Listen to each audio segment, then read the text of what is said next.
You know. That's diabolical.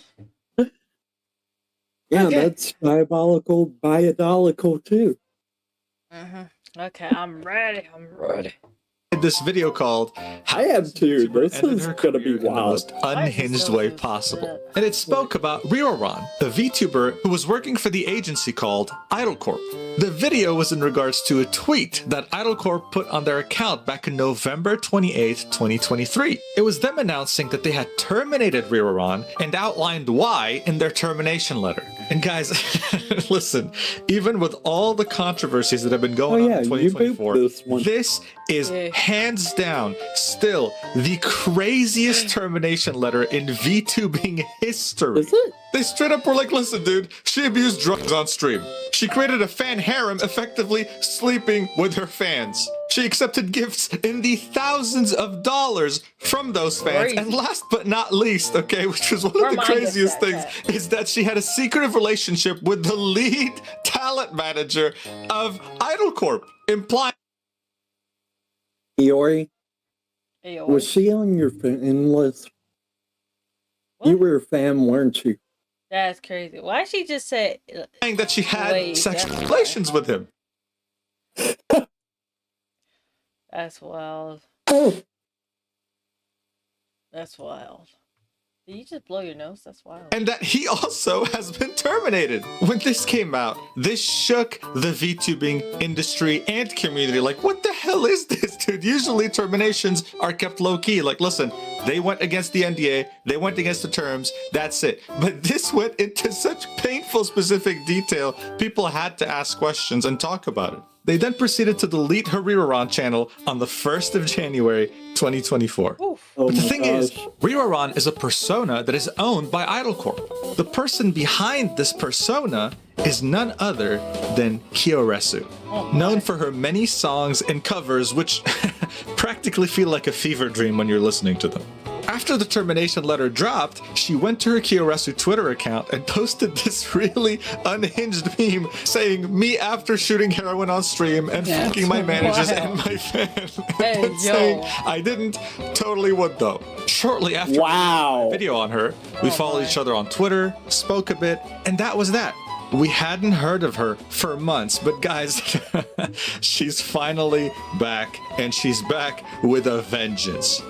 After taking around a 3-month hiatus, she came back with the song called Internet Overdose KyokiStudio version, based on the game Needy Streamer Overload. Because throughout the whole incident, people were comparing her to this game, where you play as a manager of an extremely unstable streamer. You have the option to give her medication, you have the option to sleep with her, you have the option to do many things that were alleged by IdleCorp in regards to KyokiStudio. This was not her apologizing in any way, okay? She was embracing the allegations with lyrics such as, "I got too silly, now I'm in my Joker arc, nobody will protect me anyway, so I can only become stronger, and my antidepressants are not enough, but I do have some pills at home that can help me, my silly pills."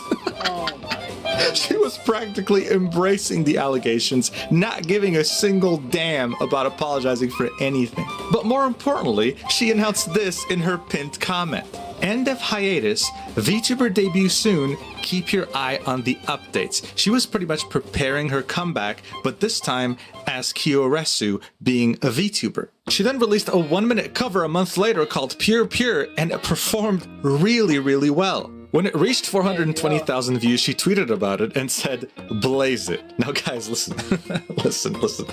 At that point, I hadn't spoken to her in months, okay? None of this is staged. I just replied with this because I thought it would be funny, okay? This is just me doing what you do on Twitter, all right? Just farming. I said, if you really want to blaze it, you should announce your debut for 420, right? Here's what she replies with.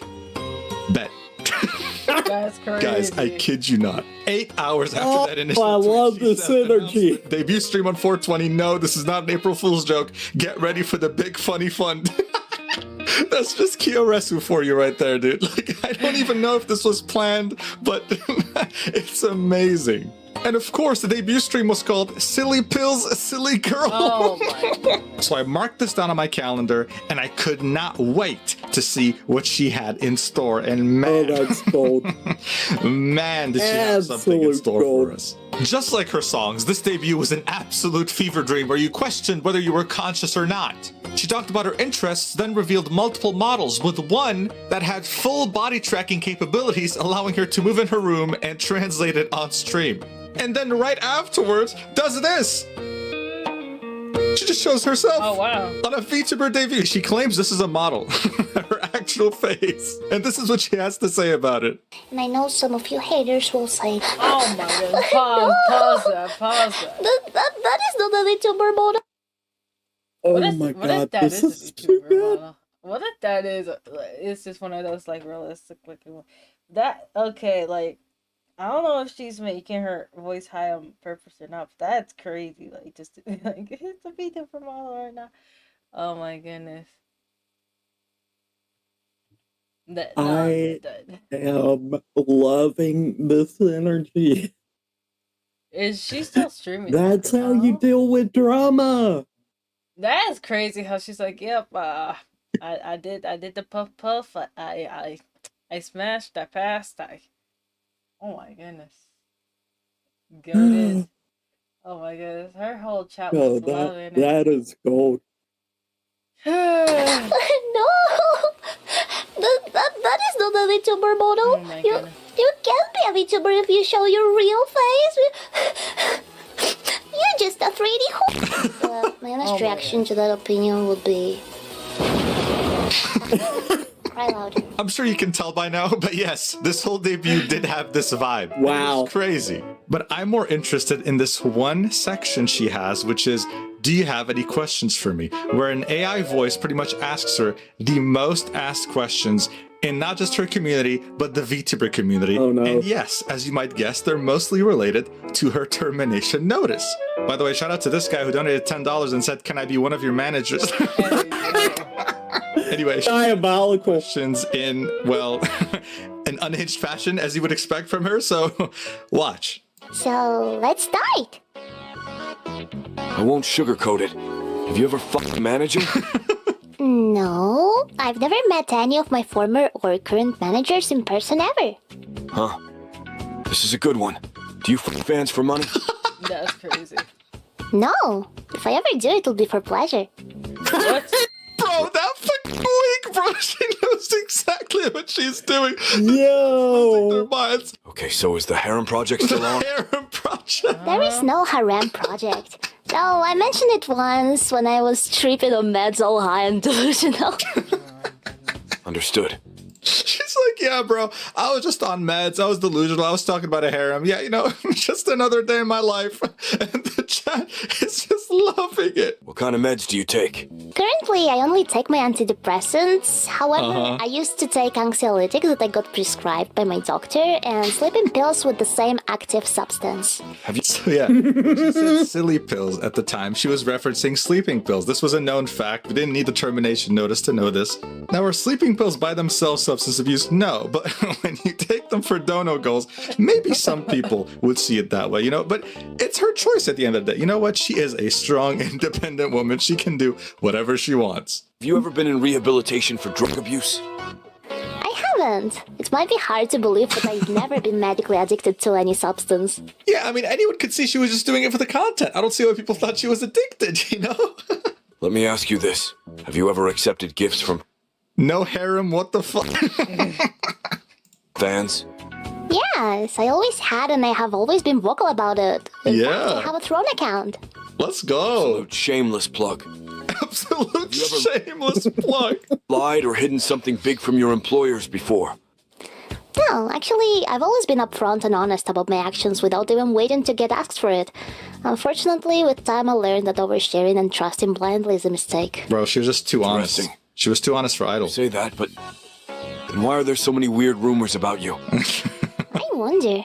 Could be a silly guess, but maybe someone posted a public message that was worded in a misleading way that caused public harassment and made people create crazy theories about me? Oh, I don't know what she's talking about. That's just my crazy theory. I have no idea what she's talking about. Here's the big one. Why don't you sue? Suing? Not worth it. Realistically, there are cases when suing some entity would be too expensive and mentally taxing to do, especially when that entity relied on people's interpretation and got their ass covered legally. I decided that I want to focus on myself instead of fighting for just a glimpse of internet justice. I don't believe what you're saying. You're making it up to appeal to people. I need proof. Well, go fuck yourself then. I'm not going to college appointment to prove who I did fuck and who I did not. Okay, but I still need you to answer to a question. We don't have all day, buddy. Maybe next time. What an amazing Q&A. Honestly, Idlecorp, you can go fuck yourself. I'm siding with KyokiStudio on this one. Guys, by the way, I want to point out something. This dude donated $50 and just said, also show feet. That's wild. Look, I do agree with her when it comes to suing. I don't know, maybe Legal Mindset can give us his opinion, since, you know, he's an actual lawyer. But suing an entity, especially in another country, in international courts, it's just not worth it. If anything, the damage is done. It's not going to change anything if she wins in court. But was it really damage? Because as I predicted at the end of my last video, I said, dude, this is only going to benefit her because she didn't do anything illegal, even if all those things were real. She did it as an adult with other consenting adults. So it's fine. She's doing great. In fact, here's one of my favorite highlights from one of her most recent streams. It's her just innocently making drinks into soda. Check this out. Let's see if I carbonated this well. Let's see. Hey, what is that? Hey, yo. Guys, go check her channel out if you're... That's a soda stream. Oh, that's soda? Why? She It looks so weird. overcarbonated. Oh, okay. I was like, that's some crazy looking soda. Like, that's some freaky. Well, you can try and carbonate milk if you want for fun. That looked like milk. I was Like, she that's so probably put something goofy in there. interested in absolutely unhinged content, and use the like button on this video to vote with your opinions on whether you want to see me and KyokiStudio do a collab after my VTuber debut on May 4th. Let's go crazy. Let's show her that there is huge demand for this, and let's do this. Thank you for watching, and I'll see you in the next video. Love you. Mwah. I would actually like to, wait. Most illegal VTuber? Yeah, I was actually thinking about something. I decide not to. So picture this,